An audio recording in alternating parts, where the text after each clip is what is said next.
All right, got 2 miles in, got 1 mile left.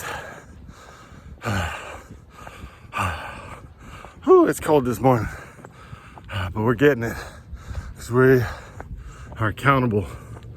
We do what we say we're gonna do. We follow through. All right, let's get it. All right, so that run turned out to be 3.45, so closer to 3.5 miles.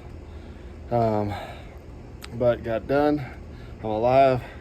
I'm exhausted. I'm gonna go shower and get my reading done. And I'll be on in a few with my book reports. So fire it up.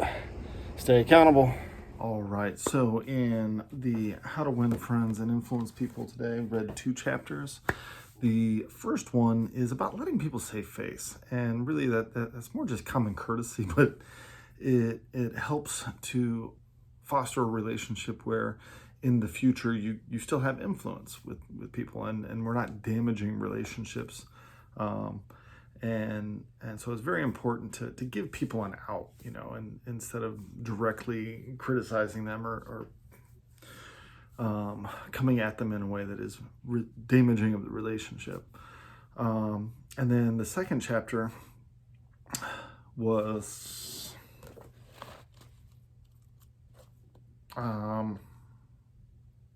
about about praising even the slightest improvements.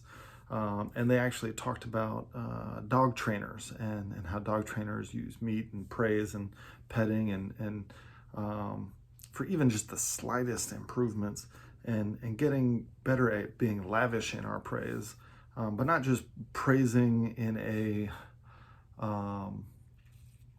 shallow way, but actually taking the time to be intentional and very specific, because if you can point out the specific thing someone does very well, that praise is actually deeply received versus, just saying, hey, you're really good at stuff. And so being very intentional in our praise, but praising more frequently, because it's something that doesn't cost anything, but very few people do, but all of us love a good bit of praise. So the next up is Atomic Habits. We're starting a section called Making It Easy, as far as creating new habits. And so it is fairly foundational, talking about the principles of developing habits, and they talked about the difference between activity versus progress, that planning may be helpful, but it doesn't actually do anything. You actually have to take action in order to see a habit start to develop.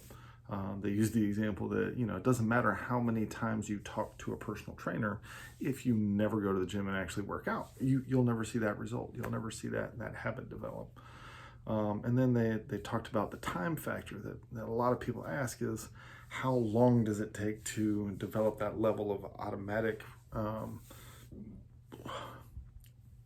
auto flow, if you will, of a habit, or the creation of a habit.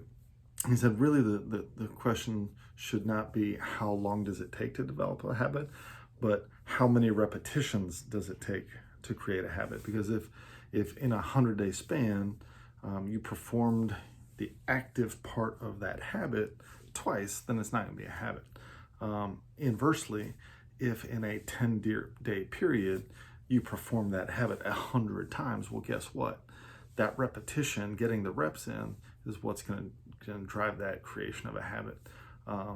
They use an example of a professor at a university. He took a photography class and split them in half at the beginning and said, hey, this half, your grade will be directly related to the number of photos you produce. If you produce 100, you'll get an A. If you produce 90, you'll get a B, and so forth. And they turned to the other half and said, this half, your goal is quality. Quantity doesn't matter. You only have to produce one photo, but it has to be a near perfect photo. And at the end of the semester, what he found was that people who had to produce the quantity were the ones who produced the best quality, because they weren't afraid to fail. They were just trying to get their reps in. They were trying to get to 100 photos. They were learning and changing and moving, trying different techniques in the developing lab, trying different lenses, trying different lighting. And they were experimenting and fine-tuning and ended up producing a higher quality because they got their reps in and because they weren't worried about the photo that didn't turn out well, because it wasn't about producing a quality work. It was about producing as much work as possible. And I think that's vital in any accountability, any goal that we set for ourselves, whether that's in business, whether that's in finance, whether that's in our personal lives, whether that's in our spiritual lives, is at some point to stop getting ready and just start taking action. You know, that's what this whole channel is about, is about following through on a decision.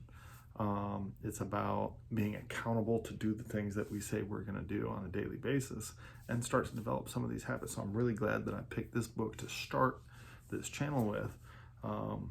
So yeah, talk to you soon. You see this?